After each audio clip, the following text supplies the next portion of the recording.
Hey guys, it's a Monday, and it's funny because when I was about to put the old phone on and start the camera rolling, I thought of 30-year-old Grum and what he said when I put a Monday out there once, and he was like, "Hey, this will be good. This will be a good thing to do. Start putting one out on a Monday and a Friday." I don't know about that. I'm not Grum. I'm not Grum. Grum's dedicated.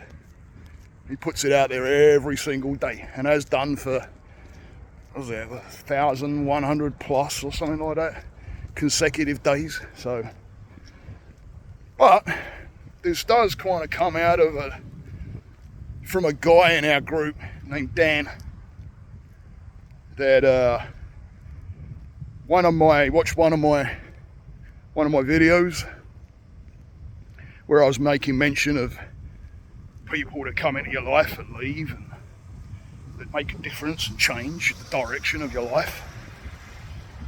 And I was trying to think back further to when the first person that basically shifted my direction into apart from, family and stuff like that, and I remember this guy. I'm not saying I just remember him, he's still there. We just don't see him. But it was a friend of the family, and it was kind of through me that this friend of the family started to be a friend of the family. I was like 14, I think, and CB was a craze, Citizens Band Radio. It was a bit of a craze then.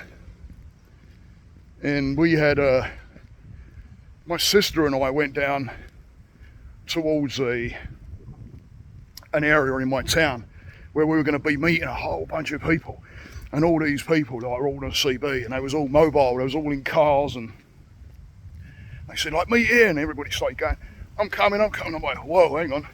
And it was a big meet. But one of the guys there was a guy named Morris, and he became a friend of the family, good friend of the family. We used to go out in the car and talk on the CB and stuff, and really good friend of the family. And it's a pity we don't see him too much now. I mean, Mum still gets cards now, I believe, from him, which is years ago. I mean, I'm 54 now, so, and we met him when I was about 14, 15, I think it was. I think I was 14, something like that. 13, might be, no, 14, I think. Anyway, he gave me my first job. I was trying to think, because I left school. When I left school at 16. That was the graduating age then. I graduated through high school, or what we call it, secondary school. And it was a bunch of baby ducks. Anyway, and when I left school, I didn't have anything. I graduated, but I didn't want to go to college. There was no thought of college or anything like that. My dad was always get a trade, but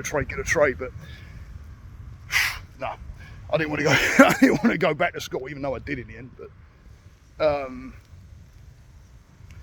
anyway, he gave me my first job, and it happened to be in a kitchen, just pot washing and cleaning plates, and it was in a college in London. It was actually a school. It was called the British School of Osteopathy. It was called. I don't even know if it's still there. And it was right off near Trafalgar Square way in London. And I was cleaning. It was a horrible job.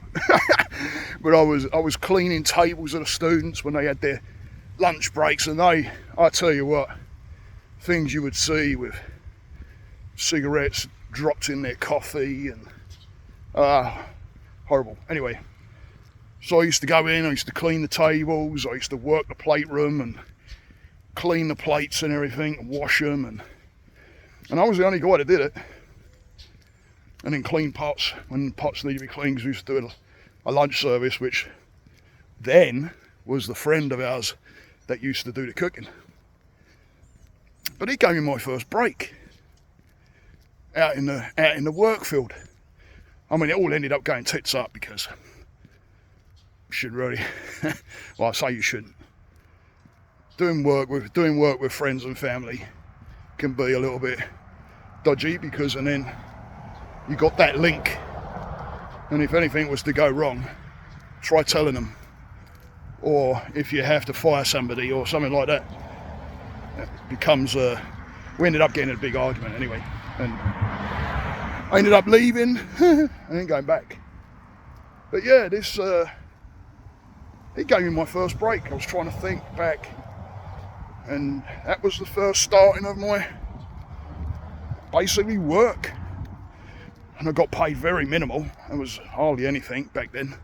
I think I was getting like 45 English pounds a week or something like that.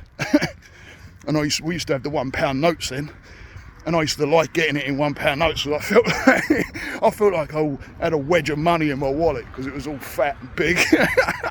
Ah, dear me. I used to feel like I was some kind of like, hey. Unbelievable. I remember it well. But yeah, I think he was the first one. So who's made a change in your life? I think I'm going to do some vlogs on this. I think I'm going to start, because it may interest some. I've had, well, like I say, Dan asked about it, and that kitchen that I worked in as a porter, I actually ended up back in there as a chef. It still went a bit wrong working for the friend, but I ended up leaving again. But yeah, that was my first start. And then there's a story about a chef that started there. He got a guy in, Scottish fella. I might as well tell you this because it's the same bit. A Scottish fella started there. He got a guy in that started, and he was a chef. And I was still cleaning the pots and that. And this Scottish fella said to me, "How'd you fancy doing a bit of cooking?" Never really entered my mind, really. I've been messing about, doing some cooking in there, but never really entered my mind to actually be cooking. So I basically was still doing my other job, but then I was in the kitchen, and he was helping me out and showing me things and showing me tricks and what to do and how to cook. And then I got in, and that was the starting of my catering career. He went to my friend Morris, who was the manager, and basically said, "Hey, get him some whites." So I ended up with a chef's jacket and chef's trousers and that, and little chef's hat. I couldn't believe it when I put it on. It felt kind of weird, and he's like, no, put it on. So, oh yeah, morning. So yeah, and then that guy shifted me, because that was the start of my... Then I knew I wanted to cook, because I got into it. And it wasn't nothing special. This was, like a cafeteria place, but we used to do some decent food. And growing up around my mum, she's an awesome cook. My sister's an awesome cook. My dad did an actual course when the war finished, and then he was waiting to come out. He went off and did some courses while he was waiting, what they called demobbed, which was basically, you're waiting to get the order that you're good to go. You're out on the civvy street. But he went and did a cookery course, so we can all cook. But I just went that step further, became a chef. But that Scottish fella, wish I could remember his name. Can't remember his name. Years and years and years ago. But he changed my life for the kitchens. That was my start in the kitchens, and getting in the kitchens and knowing that, yeah, I like cooking. So anyway, don't think who walks into your life. Everything happens for reasons. People enter your life. Sometimes you just got to learn lessons from them. They might not be the best. They might be a bit toxic, but you learn the lessons from it. You get wisdom from it, and then you can move from there. Stay the course, guys. Namaste.